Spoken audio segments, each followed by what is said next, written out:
Alhamdulillahi Rabbil Alamin, wassalatu wassalamu ala sayyidil mursalin wa ala alihi wa ashabihil mayamin ila yaumiddin. Subhanaka la ilma lana illa ma'allamtana innaka antal alimul hakim. Allahumma faqihna biddin wa 'allimna ta'wil ya rabbal alamin. La yatakallamuna illa man azina lahu rahman wa qala shawaba sadaqallahul azim. Wajiblah kita semua mensyukuri segala nikmat yang masih dikasih Allah Subhanahu wa taala, Tuhan yang Maha Esa.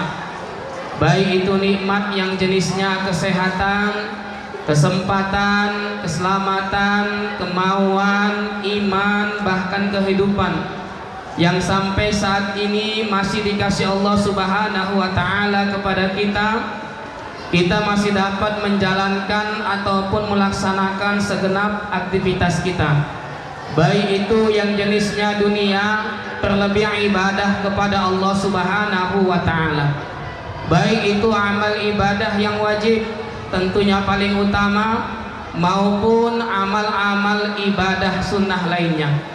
Harapan kita semua, apapun jenis amal ibadah yang kita lakukan selama hidup, semoga diterima Allah Subhanahu wa ta'ala.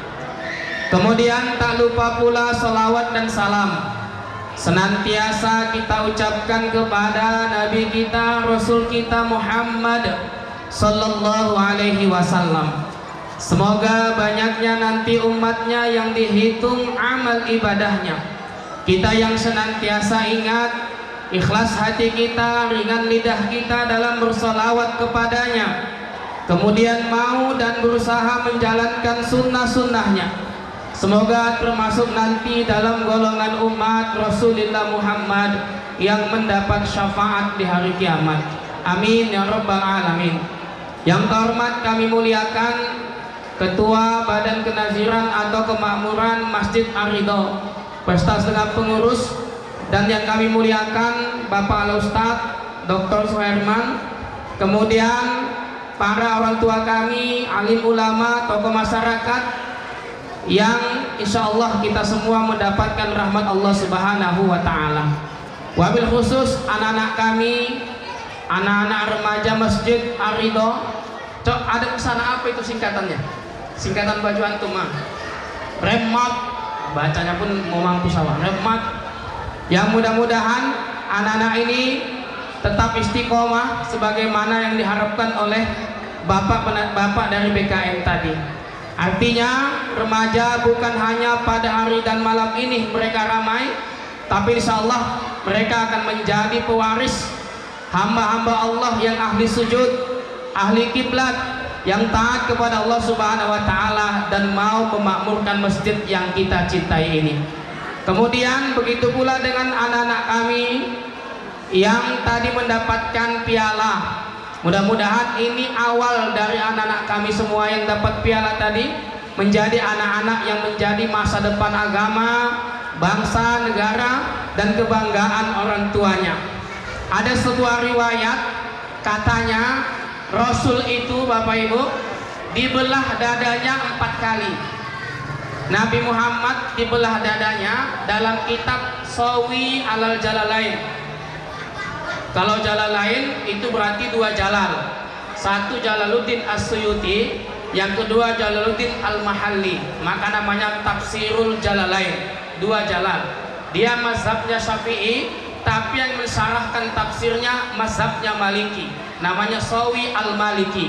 Jadi kata Imam Sawi, dalam riwayat Nabi Muhammad itu dibelah dadanya 4 kali.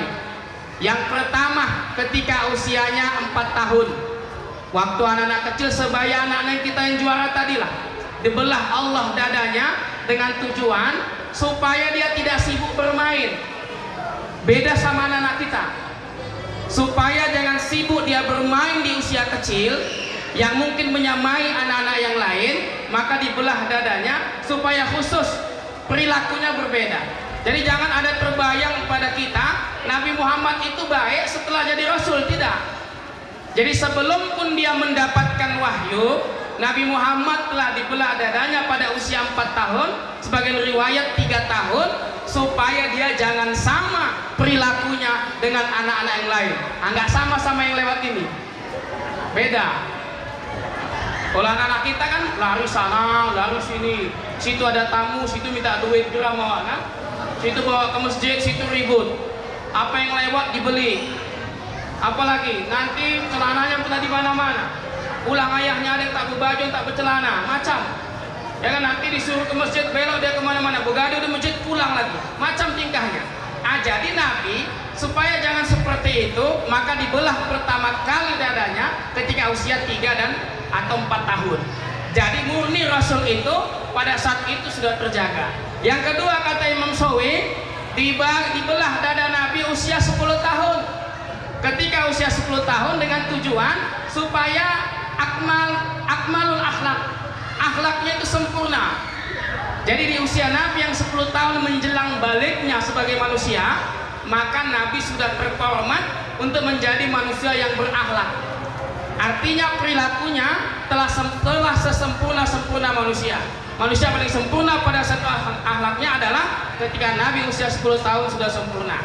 Ya, kemudian yang ketiga kata Imam Sawi, dibelah dada Nabi pada usia dia 40 tahun menjelang 40 tahun untuk menerima wahyu, agar lapang dadanya menyebarkan Al-Quran, menyebarkan agama Allah, agar dia dapat menerima ajaran Allah dengan sebaik-baiknya. Walaupun sama kita ketahui dalam riwayat turunnya wahyu, kasih ya, ini kosong ya, oke. Nah, dari dalam riwayat turunnya wahyu, mungkin Rasulullah itu dalam keadaan takut. Maka nanti katanya dalam kitab tafsirnya Asy'arawi dikatakan Khadijah itu diskenariokan Tuhan untuk menjadi istri Nabi Muhammad. Fungsi pertamanya selain pasokan biaya adalah penenang ibu semua. Jadi fungsi istri yang ideal itu adalah menjadi penenang bagi suaminya, dan itu dicontohkan Khadijah. Maka katanya ketika Nabi Muhammad mendapatkan wahyu, dia bingung tentang siapa yang hadir dalam tahanusnya itu. Dia bingung siapa yang datang. Ini siapa yang datang kepadaku, hingga membisikkan, menyampaikan wahyu. Kemudian Khadijah nanya sama sepupunya, kemudian dijelaskan, itu suamimu akan menjadi orang yang hebat. Singkat cerita, yang datang itu adalah malaikat Jibril. Tetap diceritakan Khadijah kepada Rasul. Rasul masih dalam kebimbangan, belum tenang. Kemudian yang kedua ditenangkan lagi oleh Khadijah, bertanya lagi sama sepupunya. Maka kemudian kata sepupu Khadijah, beginilah Khadijah, nanti bilang sama suamimu, kalau datang lagi makhluk itu, kalau dia masih sangsi itu malaikat atau bukan, maka kau bilang sama dia, kau masuk ke dalam, suruh dia manggil. Kalau datang makhluk yang tadi, suruh dia manggil kau, wahai Khadijah. Maka Khadijah katakan kepada Rasul, ya suamiku, kalau nanti makhluk yang membuat kau bingung itu datang kembali, maka panggil aku, biar aku buktikan dia malaikat atau tidak. Kemudian pada saat itu, maka Khadijah dipanggil oleh Rasul, mendatangi Rasulullah SAW. Apa yang dilakukan Khadijah? Dalam satu riwayat, Khadijah mengangkat betisnya hingga betisnya nampak, berarti aurat kelihatan. Ada yang bilang dari atas, berarti rambut kelihatan. Maka nanti kata para ulama, ciri-ciri malaikat, dari berapa banyak ciri malaikat, salah satu ciri malaikat, kalau nampak aurat wanita, malaikat itu akan lari. Itu ciri malaikat, salah satunya.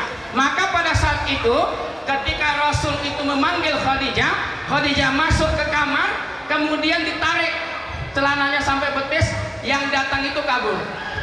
Inilah tandanya dia malaikat. Maka ibu pun gitu membedakan malaikat. Kalau datang bolak-balik datang, ibu bingung siapa itu, tarik aja. Kalau dia pergi berarti malaikat, kalau dia naik berarti bapak. Gak usah sanksi, kalau itu gak usah bingung. Pokoknya itu aja deh. Kalau dia pergi berarti malaikat, kalau dia nggak pergi ya berarti bukan malaikat. Kenapa demikian? Karena katanya malaikat itu makhluk yang suci, terbuat dari cahaya, dan dia akan takut dan dia akan pergi ketika melihat aurat.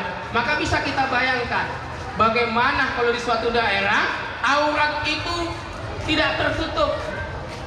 Maka beruntung kalian adik-adik semua pada malam ini dilantik kalian jadi remaja masjid dengan harapan kalian ciptakan nanti program-program didukung oleh bapak-bapak dan pengurus BKM hingga tokoh agama dan masyarakat, maka program kalian berjalan dengan baik, maka kalian selamat dari membuka aurat salah satunya.